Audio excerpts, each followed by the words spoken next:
afternoon, Kamalesh. How are you today? I'm great. And you? Wonderful. This is Noreen at the Healthy Peaceful Podcast, and today I have a wonderful guest. We're going to talk about the interrelationship of yoga and Ayurveda. And today I have with me Kamalesh Ginger Hooven. Um, and I just want to take a moment and properly introduce you. Please correct me with any details. You are originally from Tennessee. You currently live in Guatemala and you have for several decades. You are the proprietor of a restaurant, a very successful restaurant, which you've run for a number of years called Café Condesa. And you also have a B&B. The name is escaping me. Casa What San is the name? Juan. Casa Casa San San Juan. Juan. Uh-huh. Wonderful. And you teach, I believe you teach yoga there, and you also offer the retreats there, and guests can stay there privately as well. Hmm. You, in 2000, you decided to start studying yoga and Ayurveda, and you studied with a number of very well-known teachers and scholars. You did your yoga teacher training with Georg Feuerstein. I believe he's no longer living now. Right. But you It's also you yes, yeah. and you also studied at Mount Madonna with Yogi Baba Hari Das. You Hmm. currently teach at Mount Madonna both in the Ayurvedic program and the yoga program. You're a certified Ayurvedic practitioner by NAMA and a registered yoga teacher. I think 700 hours, and also a yoga therapist. Now that's a mouthful. Did I leave anything out? I hope not. That's great. That's wonderful. Um, well, I'm so excited to have the opportunity to speak with you and to really explore the intersection of Ayurveda and yoga. I get to start with, many people they come to yoga for the asanas, and then they're introduced a little bit to Ayurveda, or they've at least become familiar with the word. And through yoga, they may be embodying some of the Ayurvedic concepts, but not really fully aware that that's what's happening. But if you could, in one sentence, or even more if you like, describe what you consider the importance of yoga to Ayurveda and Ayurveda to yoga. Well, these sister sciences go back millennia, right? And I think there's no real separation of the two at the heart of it, at the belief that all of creation is made of the five elements, and we also are made of those five elements. And whether it be through yoga and yogic practices or Ayurveda, just recognizing our true immortality and working to keep healthy bodies and minds, but also realizing that it's a journey, all of it. I feel like yoga, I feel like in India, all of the yogis knew Ayurveda, the basic principles, because their teachers had taught them. And all of the Vaidyas, all of the Ayurvedic doctors, definitely know yoga and prescribe pranayama or a meditation or an asana, maybe not like a hot yoga class, but just something that's particular to that area of the body. So I think the sister sciences have used one another throughout the millennium to complement one another. Mhm. I mean, there are differences. Yoga is looking for liberation, and Ayurveda is looking also for liberation, but with a healthy body and a healthy mind. And yoga will also say you pretty much need a healthy body and healthy mind to get through a lot of the yogic practices. But there's a lot, often we view it as a lot more austerity in the practices of yoga. Yeah. Okay, great. Hopefully that answered your That's great. question. No, that's great. So would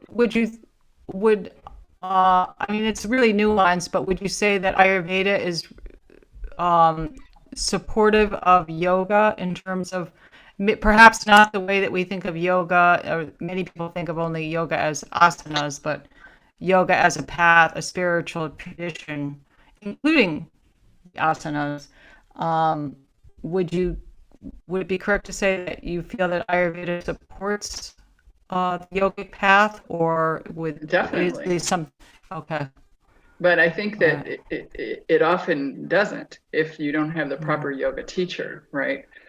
Because if a yoga teacher is not taking into account someone's Ayurvedic uh, prakriti or vikriti, their nature or their imbalance, whichever of the two, and help them get something that's perfect for them for balancing, then they can be doing more wrong than good. I mean, if you have a pitta in menopause and you send her to a hot yoga class, she's only going to be worse because you didn't Mm-hmm. understand that like increases like and opposites decrease. So you need to Mm-hmm. pull her out of that, put her in some restorative, or put her in a yoga nidra class and let Mm-hmm. coolness prevail, right?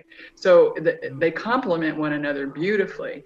Um, if you look at yoga and its practices through the lens of Ayurveda, and you take the balance of, is it hot, is it cold, is it rough, is it soft, is it like all of the gunas, we call them the qualities. Mm-hmm. If you look at those gunas in terms of balancing the individual rather than thinking only in terms of group asana classes, then of course Ayurveda supports yoga and yoga supports Ayurveda. Mm-hmm. Okay. Well, it sounds like having if the yoga practitioner has a knowledge of Ayurveda, and even the person, the individual, the student, him or herself, that they're going to have a greater awareness of what yoga postures, what yoga, even temperature, and the qualities that you describe are really going to be supportive versus either agitating or dulling or just really bringing them further out of balance. Absolutely, Uh, absolutely. okay, all right.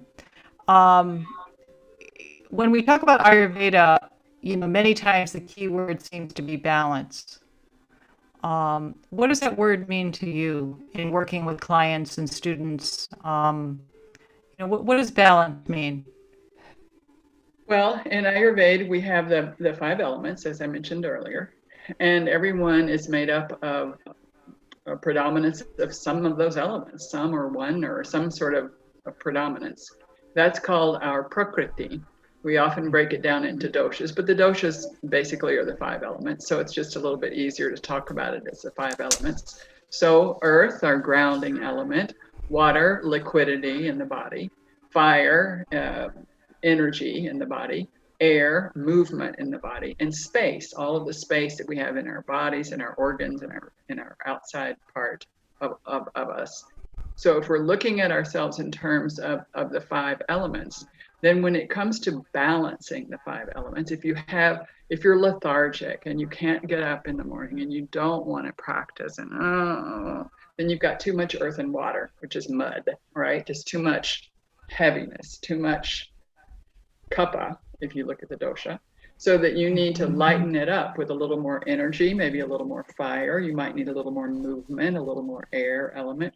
So one of the basic siddhantas or principles is like increases like and opposites decrease.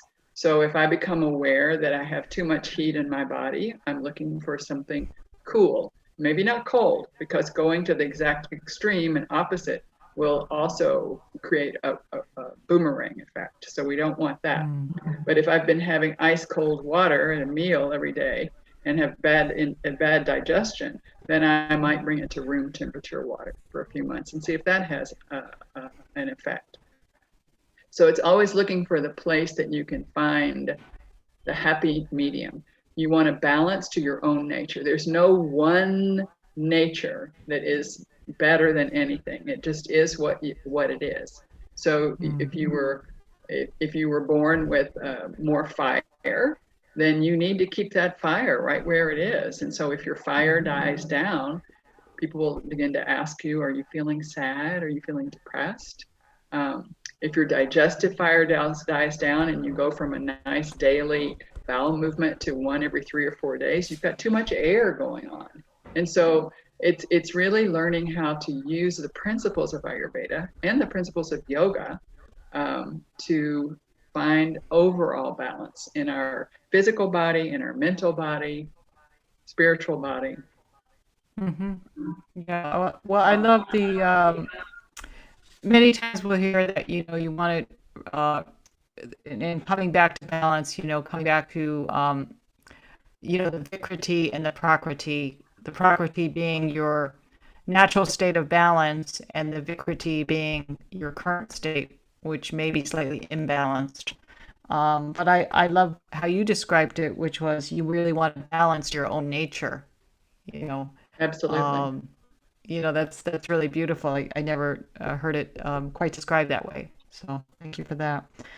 Um, Thinking about yoga in terms of balance, many times we'll use the breath with clients or students to explore balance. Are there particular, and in yoga, it's called pranayama.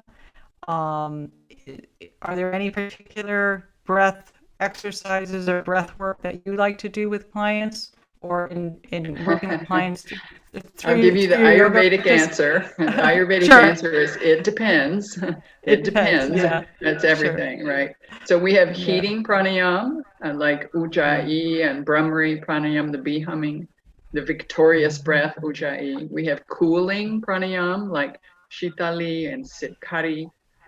We have balancing pranayam. We have pranayam that have holes and use locks, which require a lot more stamina of the individual.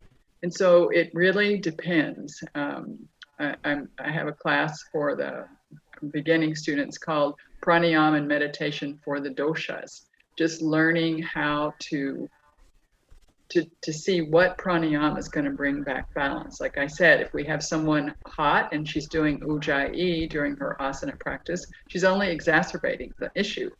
She should stop every 3 or 4 postures and be still and breathe a cooling breath, shitali or sitkari, and cool down. And someone who's feeling lethargic should be adding ujjayi to their asana practice, or sitting before they even think of asana and doing some heating breaths to just clear up that kapha, that uh, that inert part of our bodies that sometimes will predominate. Exactly. And our yoga practices too. Asanas that put pressures on the seats of the doshas. The doshas all have seats along the GI tract, basically. Mhm.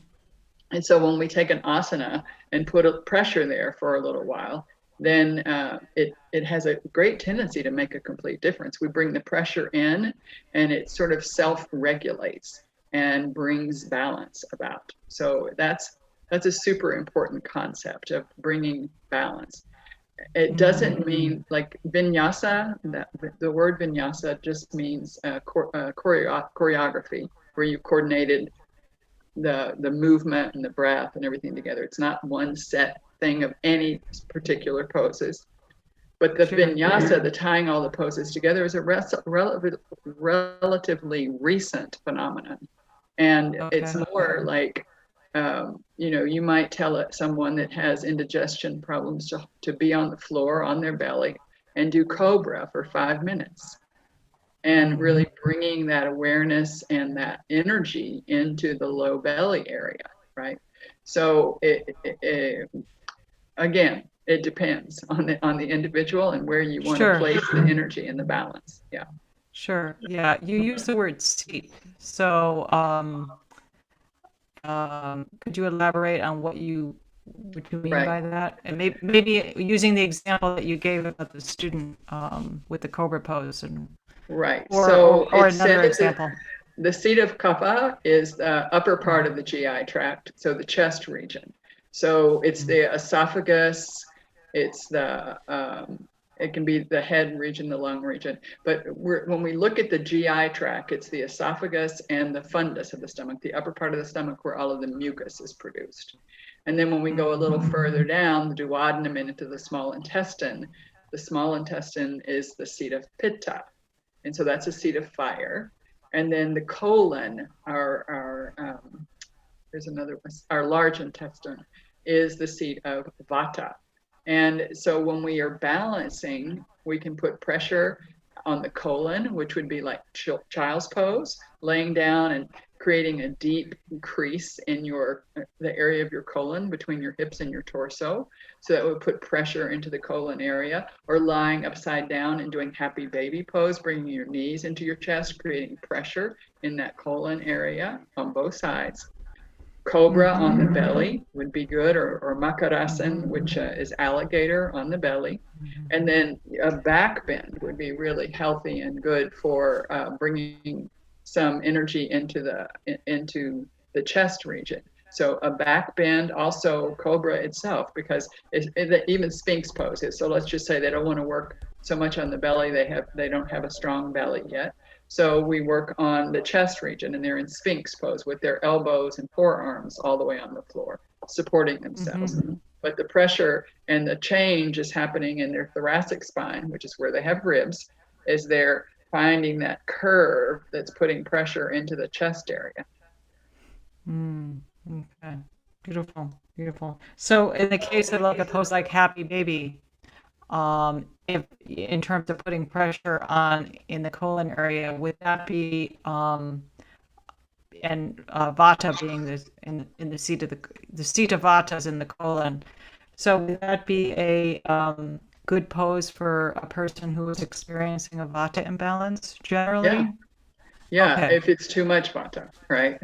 Yeah. Right. Absolutely. Okay. So So we have one, if you do like happy baby with one leg at a time, that pose is called Pavan Muktasan, which Pavan means wind release pose. So it's really working in the colon where you're collecting all of those gases and air, right? And so putting a little bit of pressure there helps to release those gases. Yeah, that's it's amazing. It truly is a science, there's no doubt. Um, okay, let's see. Let's see what else I had here. Okay, shoulder stand. Just look at like a particular pose. You talked about some of them, but some of the poses are not only are they going to be balancing from an Ayurvedic perspective, but they also have specific effects on the organs in the body. Absolutely. One of my favorite poses yeah. for women, especially that are over 40, so they are starting to risk osteopenia, is we call it mountain pose. It's off of our mountain. It's usually called downward facing dog. And so that particular pose is a weight-bearing pose. It's not to be done if you have glaucoma, eye pressure issues, if you have high or low blood pressure that's totally uncontrolled, or if you are on the first few days of your menstrual cycle. Those are the people who shouldn't be inverting, period. But if you can invert, then building up on a daily basis to downward facing dog or mountain pose, it's a weight-bearing pose, so it grows and lays down new bone. And it's a pose that's really wonderful for putting a different weight on the organs. The organs are upside down, moving upside down from the hike at the hip. So everything is falling down against the diaphragm, and the diaphragm is having to work more efficiently to take the breath. And the organs are being massaged because of being upside down in the diaphragm, working differently. So it's just a really good pose. I always encourage people to try 30 seconds, see if they can make it at 30 seconds, and then build their way up to a minute, all the way up to 5 minutes, and then maybe 10 minutes. Because it's a perfect pose for the body just being really still while everything that's happening is doing it differently in the body. That's beautiful. So it's everything is in a different position than it typically is when we're either in a seated position or walking or sitting. Right. So the legs are still on the floor. So like a full inversion, which could be like Viparita Karani Mudra, which is often called topsy-turvy pose. So that particular pose, it's a great inversion if people are inverting. It's often called legs up the wall. But Right. it's a matter of putting your bottom higher up than your throat. So as long as you're raising up and like sitting on a bolster or a couple of pillows or a block or so, and lifting the hips higher than the throat. But for someone who does have high blood pressure or has glaucoma or has any of the issues with which you not want to invert, they can do legs up the wall with their bottom on the floor and just elevate the legs a little. It's kind of like Sure. just put the legs over a chair. You don't have to go all the way up the wall. You do not have to be at a 90-degree angle. You can be at a 40-degree angle. You can be at a 30-degree angle. But just that little bit of lifting the legs higher than the hips is also allowing the lymph to drain differently and allowing the body to be much more efficient in its distribution of the lymph. Yeah, that's beautiful. So if a person is not able to get into a full shoulder stand or headstand, then they can use legs up the wall, or legs on a chair, and they're still going to receive significant benefits from that. Absolutely. Okay, wonderful. Okay, let's see. How about a pose like the tree pose? Thinking about that from both an Ayurvedic and therapeutic perspective, how would you look at tree pose in terms of working with clients? Well, first, because it's a balanced pose on one leg, I'd make sure that the client has a chair or a wall close by. Sometimes that's all they need, is just to know that they're not stuck in the middle of the room and don't have anything to hold on to, because that's not really good for the brain either. So knowing that there's a support there, and then looking for, it's very engaging to the pelvic floor, which is of course stimulating to the chakra system. So it's engaging the pelvic floor. The belly has to be engaged to protect the low back, and then the leg externally rotated, and all of the length moving up the spine. So it puts a lot of pressure in the pelvic basket, which is again the seat of Pitta, but it's very balancing for Vata because it requires you to root down. It requires you to really grow some tendrils down to Mother Earth, right? So it's a very good pose for all three doshas, truly. Vata, Pitta, Kapha. All five elements can be beautifully balanced there.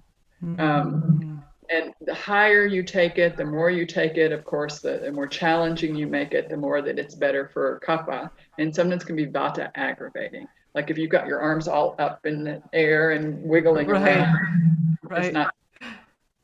Yeah, you're increasing the air element there. Right. That's wonderful. So certain poses, like tree in certain cases, can be tri-doshic, meaning balancing for all the doshas. Are there particular poses? Maybe talk about three poses that you consider to be tri-doshic or beneficial for each dosha, with certain variations, possibly. Well, the best pose of all is Shavasana. I thought of that one. Yeah. I thought, well, it's got to be good for everyone. Babaji says that's the hardest pose to do because people do not know how to relax truly. You see tense jaws, you see marks on their forehead, you see their hands are tense or their feet or their legs are tense. It's just so hard to relax. So a perfect tri-doshic balancing, relaxing pose would be learning properly how to do Shavasana, which is a challenge. Otherwise, any kind of active pose is good for Kapha, anything that's moving. So, for example, let's just take triangle pose. Triangle pose is good, or warrior two, something that's relatively simple and people do it all the time. So if you do repetition, that's good for Kapha because they're moving in and out and in and out and adding some of that fire that's necessary and movement principle into that Kapha inertia that they might have created. Someone who's got too much Vata going on, too much air and space element, then you might want them to just go into the pose and stay and take their 10 breaths right there, not move. Just staying, stabilizing, feeling those tendrils growing down through Mother Earth, just being super stable. And for the pitta, you want he or she to back off their intensity. So when they get to the 100% of the pose, you want to say, can you relax 20%? Can you do this pose at 80% of effort? Can you relax your back? Can you extend your spine? So really just trying to look at the elements themselves and create the opposite if you need it for balance. Yeah. Well, you bring up the words effort and relaxation, and that's used a lot in the asana practice. That you want to find that it's it's the polarity between effort and relaxation. How do you look at those words and bring those into Ayurveda in terms of effort and relaxation? I mean, it's part of Ayurveda, you know. Effort is the fire element, and relaxation or letting go would be the earth element. So it's already there, you know, that grounding, that rooting, that stabilizing. That's earth, and then the fire of the effort, right? Absolutely. That metabolic effort, the physical effort that it takes to do something. That's the pitta. Absolutely, that's great. I like that. In terms of the classes that are you currently teaching at your B&B, or I know you're teaching online right now, right? You're not. I'm just teaching a couple of classes online every week, right? Okay. I teach All right. a couple of classes, and I have a YouTube channel that's you do. Okay. got a ton of free classes. Okay. All right. What are your favorite classes to teach? Oh, I love teaching everything. I love teaching Samkhya philosophy. I love teaching the anatomy of the breath. I love teaching all the anatomy classes. I love teaching asana, pranayama. I love to teach meditation, the different types of meditation, you name it. There's nothing I don't love teaching. I may not know enough about a subject yet to teach it, but it doesn't mean I'm not reading it and trying to learn more about it. Right. Well, they say the best way to the best way to learn something is to teach it. Absolutely. Yeah. In terms of the classes that you're working, your yoga and your other classes with the public, I mean, I know now we're on Zoom and we're not interacting. How are they different than the classes that you're teaching at Mount Madonna? So if you were Well, no, if at you Mount were Madonna, teaching, I'm teaching on Zoom too right now. So okay, oh, that's true. Yeah, everything's Zoom. Yeah. we've created a really wonderful cohort for our advanced yoga studies, and I feel just as close to those students on Zoom. I would like a hug, but sometimes I feel like I get one. And I've been brought to tears with stuff that people have shared. And I feel that we've managed to create a cohort of lovely spiritual seekers in spite of the limitations. You know, it's our own limitation that we impose on it. I am not this body. You are not your body. And there is that space element of Akash, that space element where we are in the same space. The space and time that we've created are just creations. They are not the reality, right? So if I really believe that, then I can go across space and time and check in. Yeah, that's beautiful. That's beautiful. It's really wonderful. You're doing some Zoom classes for the public as well, yoga classes currently. Yeah, I do yoga classes every Tuesday and Thursday on Zoom, free. Okay.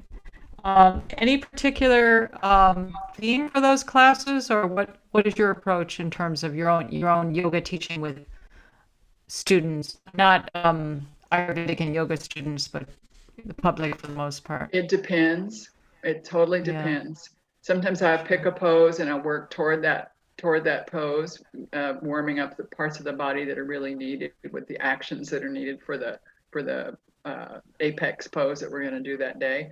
Some days I'll wake up and feel a certain way that what I thought I was going to do the night before, I'm not going to do at all. It's it depends. I feel more like I filter the teachings instead of I don't really plan the teachings very well. That's beautiful. I teach a 75-minute class though, so it's an hour of action. It's pranayama, meditation, asana, and 15 minutes of discussion every time.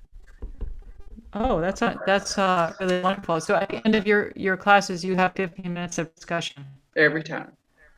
That's great. And what kind of questions come up? Everything. Literally everything. You know, from the particular practice to a wonder about doing it to, lots of stuff comes up. It's a big, it depends who's in the room, you know. Right. Have there been any questions that have surprised you? Maybe so, but over the 20-something years I've been teaching, no.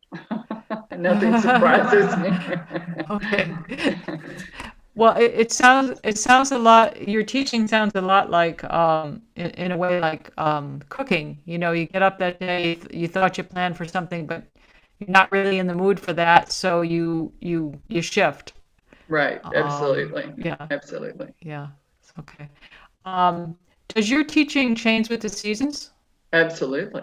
My season changes with the climate every day. I'm here in Guatemala where we don't have heat, we don't have air conditioning, we have what God gives you every day. And if it's chilly in the morning, I'm going to do more of an active practice and explain to the students, it's cold where I am, so I'm going to warm up a little bit first, because they may be in a place where they have their heat on full blast, or they have radiators where you can't turn them down. So trying to be clear about why I'm doing what I'm doing, right? And I try to be clear about all the time about why I'm doing what I'm doing. Yeah, that's great. That's perfect. And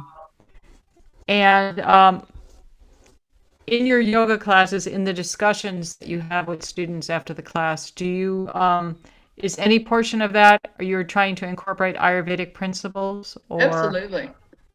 Anything they want to ask. All of them, most of them know me, or well, I have a whole new set of folks from Eventbrite. So, but a lot of people know me, and they know I'm an Ayurvedic practitioner, and they know I teach all of our yoga teacher trainings, and they ask particular questions they want to understand. You know, sometimes it takes people years of having studied with me before they actually can form the question that they probably had for many years, but it hadn't come all the way to the top. Sure.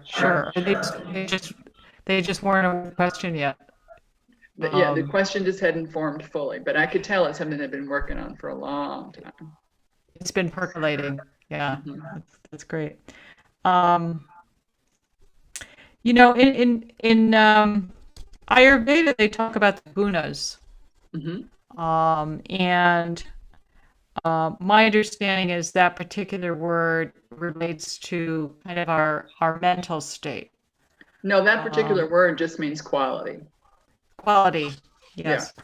So we have the three gunas that you're referring to, sattva, rajas, and tamas, which is not just your mental state. It's all our whole physical state as well. It's anything that's matter. It's all of prakriti. It's either sattva, rajas, or tamas, or some combination thereof. And out of that whole mental state of the 5 elements, then we also have all of the other gunas, the hot versus cold, the heavy versus light, the sour versus sweet, all of those, right? Sure. Any quality is called a guna. Okay. And just talking about sattva, rajas, and tamas, my understanding is generally, in terms of balance, we really want to move towards sattva. First of all, do you agree with that statement? And if so, how would you describe sattva and compare it to rajas and tamas? So sattva is often referred to as purity or balance. The word balance is often called sattva. So when you're looking for a sattvic lifestyle, you're looking for a balanced lifestyle. When you're looking for a sattvic practice or a sattvic meal, it means balanced. Tamasic is inert, is stable, is non-moving. It's our building blocks. It's our foundation. It's the heavy. The rajas is the activity. It's motion.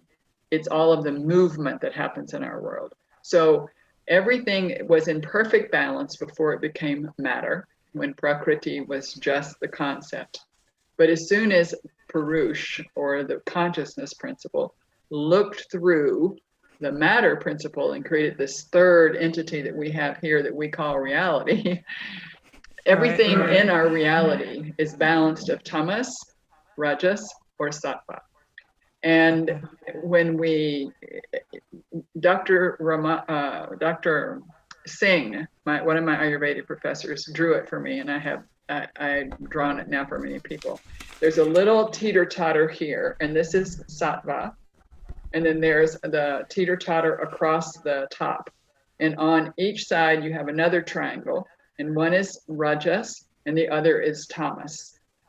And they're always, rajas and tamas are balancing back and forth. So sattva can actually dominate when all three are in balance. So if there's too much rajas, too much activity, too much movement, slow down. If there's too much inertia and you can't get off the couch, get up, get moving. It's the same thing as the like increases like, opposites decrease. But when you have rajas and tamas balanced, then sattva shines through on all. And nature itself, which is prakriti, is in balance. Sure.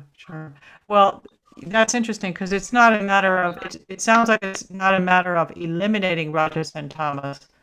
You can't. So that you get to sattva, it's about all these qualities are present, and it's about having them so that there's an interplay that's harmonious. Yes, there is no getting rid of any of them. Sure. Okay. It's like physics. Everything just changes, but nothing's disappearing. All right. Yes. So, would you agree or disagree with this? The goal of yoga and Ayurvedic is to make sattva the most predominant guna. I agree that we all want sattva to be the predominant guna. That means that we are balanced and we are stable and we are able to move when we need to move, be stable when we need to move, be balanced. So I think any science, any health science, is looking for sattva, whether they know it or not. Okay, great.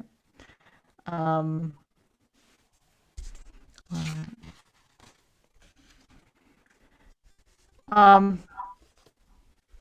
want to talk about the mind. We spend a lot of time focused on the state of our body, and whether we're having health, whether we're feeling healthy, whether we're feeling energized. But we don't seem to really mentor the state of our mind, at least in the U.S., in the same manner. So maybe could you tell me a little bit in terms of from an Ayurvedic and a yogic perspective, how we should be thinking about our mind and really how we should be working toward balance and the significance of it to our overall health, and maybe some tools. Well, they're a little different the way that they're approached in both of the sister sciences. But in yoga, we have the four minds. We have buddhi, which is our intellect. We have ahankar, which is our ego, our I sense. We have manas, which is our recording faculty. And we have, and the fourth one just went right out of my head for a moment. But it's all of the minds work together. We think in English of one mind, where it's been broken out into these functions that the mind has, recording and remembering, realizing that you're separate from someone else, realizing that you're the same as everyone else. That's our discriminating wisdom. And so all of those minds work together in yoga. And our goal is that they do work together, but that the sattvic state, which is sattva buddhi, or our discriminating wisdom, rules. And Ayurveda, the same. We're looking for the sattvic state of mind. And by balancing our rajas and tamas all over in every aspect of our life, then hopefully we get to that. But the mind is not limited to just our it's not our thoughts. It's beyond our thoughts. Um, so not just looking at, that's the other one, chitta, our mind field, where all the thoughts are. That's the other one, right? That's the fourth one. And Right. so The all the noise. all the thoughts, literally every thought that has Sure. ever Sure. existed, has ever existed, will ever exist is in that chit. And so we are not our thoughts. We are not our body. We are eternal wisdom, but we've forgotten it. And so I think both yoga and Ayurveda give us tools to get back to that sattvic state. Yes. Any specific tools? I mean, obviously, we can be using the yoga asanas, but are there other tools that come to mind or in working with clients in terms of, because when we think of the a perfect state of health or at least optimum health, the mind is integral to that. So other than yoga asanas, are there other tools that you utilize with clients or students in I terms of? take them back to the beginning, Noreen. I take them back to the yam and the niyam, which are Right. the restraints and the observances. If you are Beautiful. practicing asana and you don't know about practicing ahimsa, which is non-harming, Yeah. you're Yeah. probably hurting yourself in your asana practice. If you Right. don't know about if you don't know about cleanliness, saucha, if you don't know about contentment, looking for the positive things that we have, looking for all of the bounty and practicing gratefulness. If you don't know about tapas, which is just withholding, do you need that extra set of shoes? Must you purchase right now in the pandemia one more online thing when everything else is still in the closet? Just tapas, just stopping.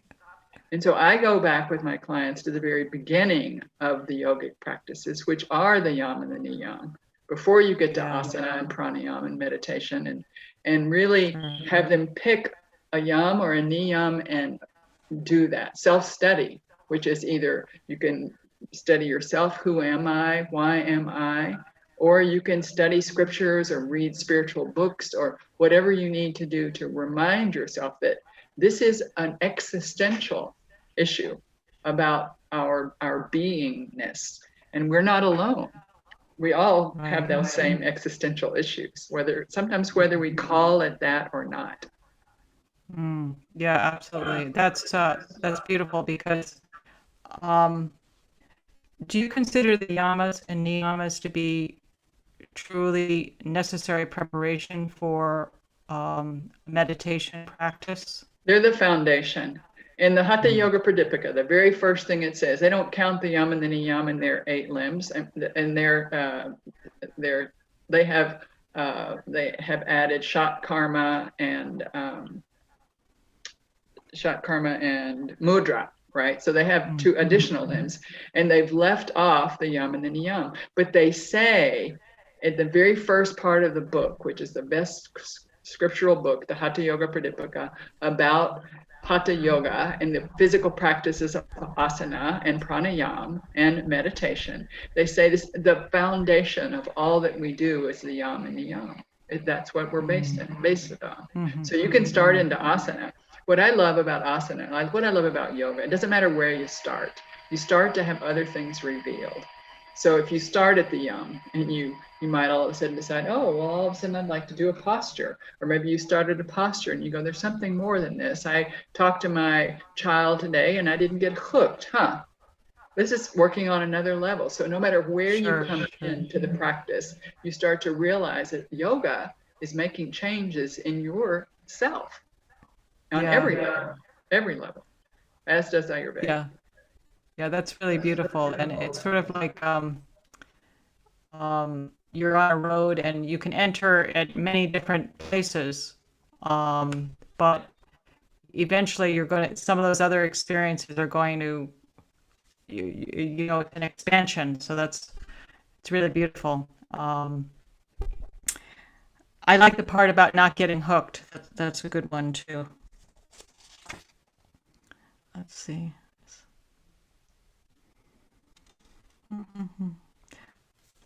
Are there particular kinds of meditation that you use with your students, or that, for somebody starting out and wanting to meditate, would you use a mantra? Would you, or is I it really probably dependent? start most people with the breath, just Okay. not controlling it, because it is not a pranayama, it's just describing it. So just a simple meditation of I'm inhaling, I'm exhaling, just noticing the breath. But it depends. It's a big it depends. Some people do well with the mantra. Some people, the mantra drives them crazy. Some people do really well with complete silence. Some people, the silence, they're off thinking about what they're having for dinner. It depends. And I really like to pull out of the client what sorts of things they favor for their quiet time. Some people call it meditation. Some people call it prayer. So just whatever will lead them into that quiet state of mind. Beautiful. Okay. Let's see if there's anything else here. In working with your clients, are there any props or tools that you like to use, such as particularly in clients as they're aging, and like a chair, or are there particular things that you like to use in your yoga practice? And your I mean, I think everyone has a chair, so a chair is great. Sure. Okay. I like to use the wall. I'm not big on a lot of props. I do like to have a Right. block handy in case I need Sure. it to be an extension of my arm. I can't get my arm to the floor. Sure. I'd like to have it underneath the knee if the knee's feeling a little antsy that day. But you can grab a pillow, or you can get, a blanket and fold it up. So I really try to work with what people have. As we've done more home practice, I just encourage people to just grab a book or grab anything they can grab. If they have a chair close by, sometimes we'll use a chair. So. Okay. All right. Wonderful. How is it different teaching students at Mount Madonna, teaching them yoga and Ayurveda versus working with private clients or the public? There's no difference. I mean, everybody wants to learn, there's no difference. Yeah. Sure. Okay. Let's see what else I have here. ISD Raja Yoga. Okay. Let's see. And your own personal practice. I know you in reading your bio, you started practicing yoga and learning about Ayurveda. I think it's over 20 years ago. You said in around 2000. How has your own evolution? Well, let's start with your yoga practice first and your teaching. How has it evolved over the years? Well, my teaching is not my practice. That's the most important thing. Practice is different.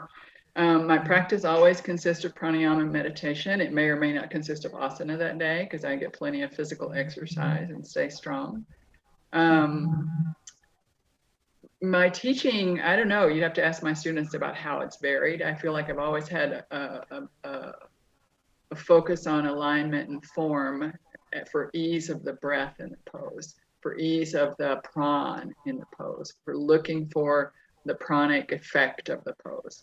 And I feel like I've been doing that forever, right? I feel things evolve and change, and I've changed my opinions on a few things over the years, I'm sure. There's some cues that I tell students never to give. But, my practice is, it's the same thing pretty much every day. And some days I'll add an additional practice in the afternoon or evening if I have time, usually an extra meditation. I do asana, like I've done more asana since the pandemic, because every day I have time now to have a little bit of an asana practice. Sometimes it's 15 minutes, sometimes it's an hour. It just depends.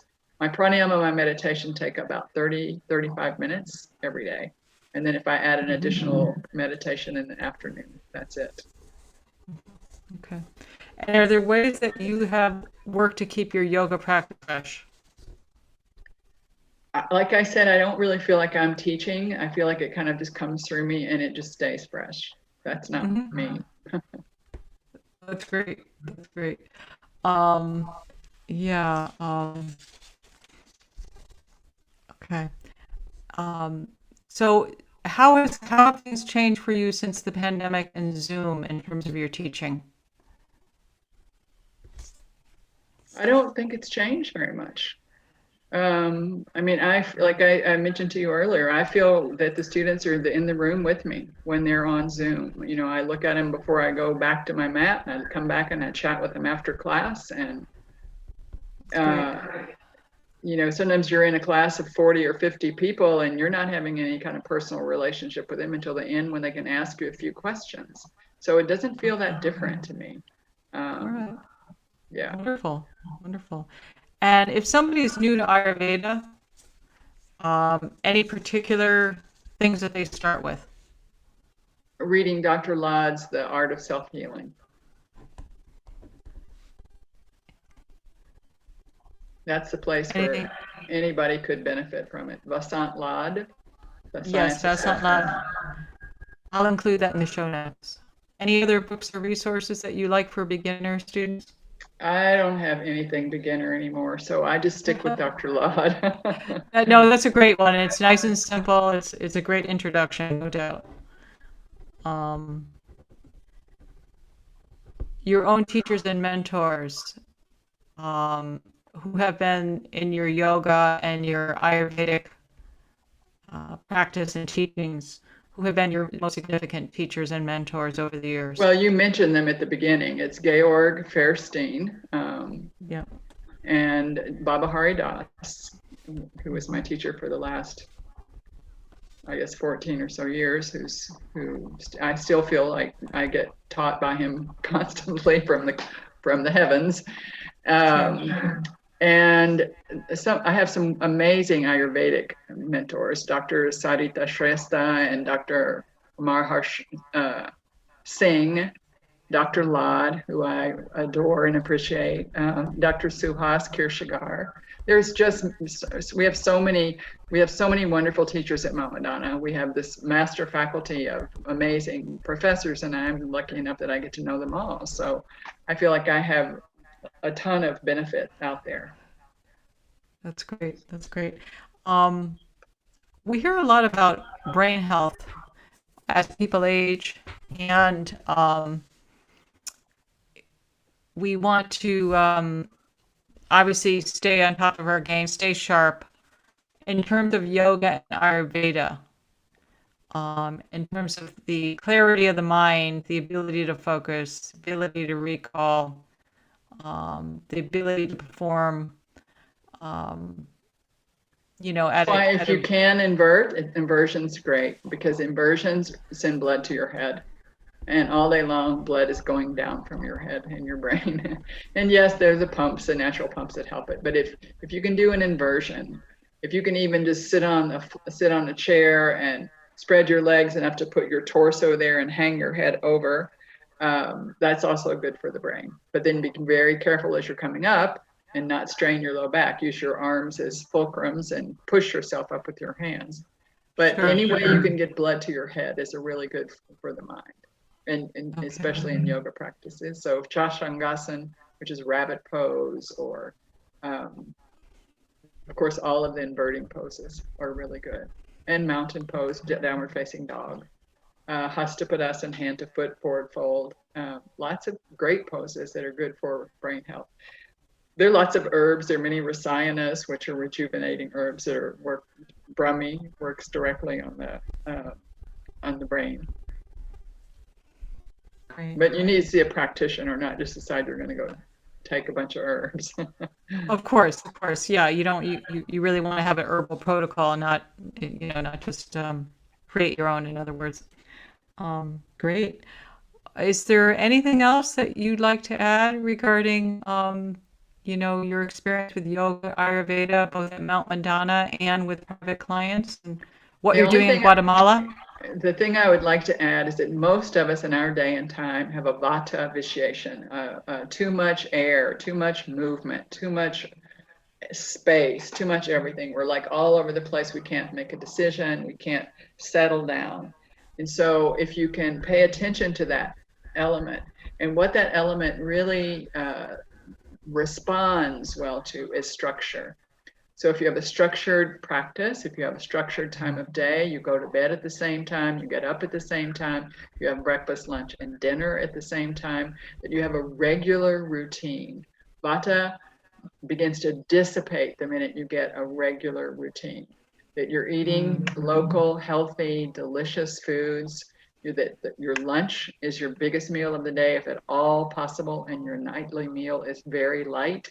That you never go to bed with food in your stomach, which means you must have finished your last meal 3 hours before bed and not put another thing in your belly.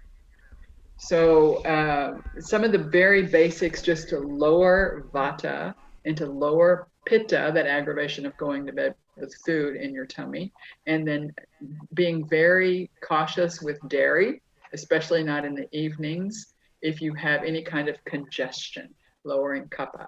So that's just a little tiny tidbits that everybody can use depending upon their dosha. Yeah, well, your comment regarding the vata vitiation is, definitely right on, considering the pace of modern life and all of the distractions that we're, especially mobile phones and that sort of thing. So Yeah. yeah, and those are great. Those are really great. Well, wonderful, Kamalesh. I really appreciate you taking the time today. Thank you, Um, Noreen. where can our viewers and listeners find you? Your website or The your website YouTube is is just Ginger Hooven. The YouTube is just Ginger Hooven. That's an N on the end, not Hoover, Hooven. yes. And then if you want, anything is on mountmadonna.org. If you go there, on the bottom of the page, you'll find our free online offerings. We have Yoga Sutra class. We have a Bhagavad Gita class free online. We have a Saturday class, asana, no asana, but pranayama and meditation, breathing practices, everything on Saturdays. And then my classes on Tuesdays and Thursdays. And you'll find those at mountmadonna.org. You'll also find them here on my B&B, which is closed now due to the pandemic, but that's Casa San Juan. So www.casasanjuan.com.gt for Guatemala. If you don't put GT, you'll go to Honduras or somewhere. Okay. Yeah, so check out the offerings for online. I'm going to be doing a workshop in March. There are 5 Wednesdays in March, and there'll be 5 Wednesday mornings of doing each of the 5 elements with asana, mantra, mudra, pranayama, everything focusing on those 5 elements. That is a paid workshop, but it's also on the Mount Madonna site. So you should be able to look there. Yeah, so go to Mount Madonna and check out Casa San Juan. That's great. Well, thank you so much. I'll include all of those links in the show notes. Thank you, Noreen. Thanks so much, Kamlesh. It was great hanging out with you. And wonderful.